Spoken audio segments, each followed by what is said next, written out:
महाराज यांच्या प्रतिमेस माझे विनम्र अभिवादन। आजच्या कार्यक्रमास उपस्थित आदरणीय गुरुजन, आदरणीय पाहुणे व माझ्या बाल मित्रांनो, सर्वांना खुशी दाखवून स्वागताचा नमस्कार। आजचा दिवस आपल्यासाठी खूप आनंदाचा व महत्त्वपूर्ण असा आहे, कारण महाराज राजश्री शाहू महाराज यांचा आज जन्मदिवस। आदर्श व प्रेरणादायी असे कार्य त्यांच्या हातातून घडले, म्हणून आज आपण त्यांची जयंती आनंदाने साजरी करीत आहोत।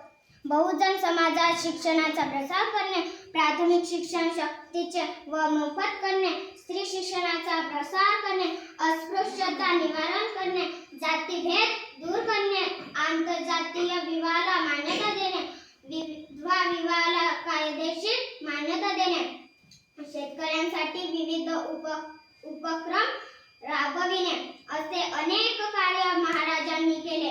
समता, बंधुता, धर्मनिरपेक्षता, सर्व घटकांना समान विकासाची संधी ही तत्त्वे महाराजांनी